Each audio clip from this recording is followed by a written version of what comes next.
What is halal? People say these people chant their magical slogans on the meat, so when we eat it, we want to be Muslims. That is the most foolish statement I've ever heard.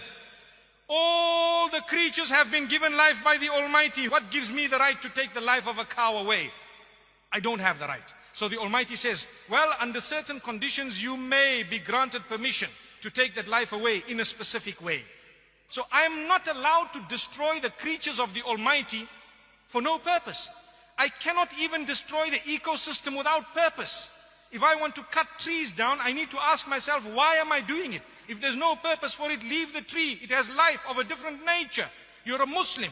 You need to be at peace with everything else. But yes, if there is a need for firewood or there is a need to clear the path, I may say, in the name of the Almighty, the giver of the life, and I begin to cut that tree. So what about insects? Before you spray your mosquito repellent, that little sound that irritates you, before you spray your doom, you say in the name of the Almighty, Bismillah, you spray your doom. What happened? They were doomed. But that was for a purpose. You don't just go and destroy. If a reptile is harming you, you may, by the name of the Almighty. You need to take His name because He's the giver of that life. Who are you to take it away? So when it comes to the animals, there are certain animals that are permissible to eat. You cannot just be barbaric. The way you have treated the animal from the point of its birth to the point of its slaughter is extremely important. You need to be completely humane even with animals. You need to treat them, give them that life that they deserve, feed them properly, give them that air and the space. If you were to look at abattoirs that belong to non-Muslims, they are very barbarically run. To be honest with you, I've visited, I've seen, we are so shocked, nauseating. And people say, yeah, you guys are doing something that's very barbaric. Oh, come and see, we'll show you how it's done, come.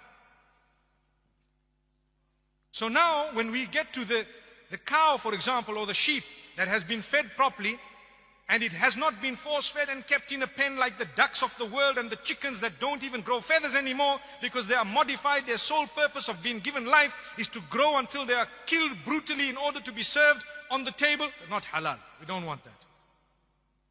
It must be accorded its life. It must be treated as a proper chicken. It must be treated as an animal, a bird, whatever it is. It must be fed properly. And at the same time, you bring it to the pen. You slaughter it in a way that it does not witness the others. And at the same time, such a sharp blade. And why is it that the throat is used? Because of the central nervous system. Powerful statement. Sometimes people hack these animals to death. People say, you need to stun these animals. Did you know that there is research that proves that stunning an animal actually creates greater pain than if you don't stun the animal? People say, how? Go and check. You're confusing the animal totally. You're killing it unconscious. What are you talking about? Amazing. If you were to get cut with a blade as you're shaving, you won't even know that you're cut until water goes on it. Why? The razor was very sharp, very sharp. So we are to use a sharp blade, quick slice. When I burn my fingers, what happens? A message goes from the sensory nerves to my brain, central nervous system. It says, you are hurt, lift your hand up. It happens within a split second. But if the central nervous system is ruptured from the jugulars, the pain, the message goes up, it gets stuck there because it cannot go up anymore. Blood system, bloodstream, out. So what happens? It numbs to a halt. That is halal. If you were to slice it, the message will not go from the bottom to the top, nor from the top to the bottom, because the jugulars are gone. Windpipe and food pipe.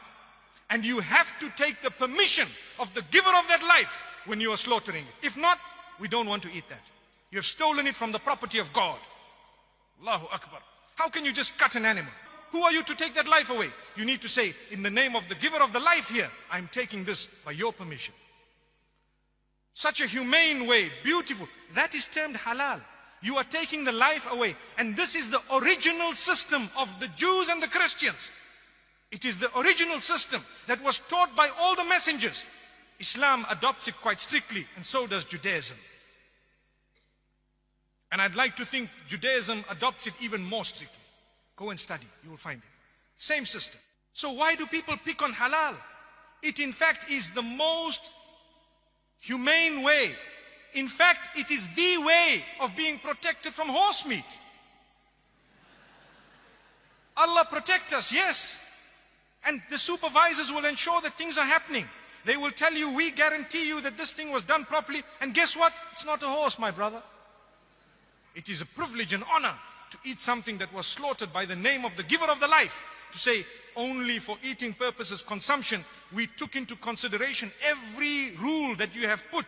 And we have actually fulfilled everything. So we hope we will now get the blessing of the food that we put into our mouth. If not, I'd rather eat the vegetables. May Allah protect us. Really.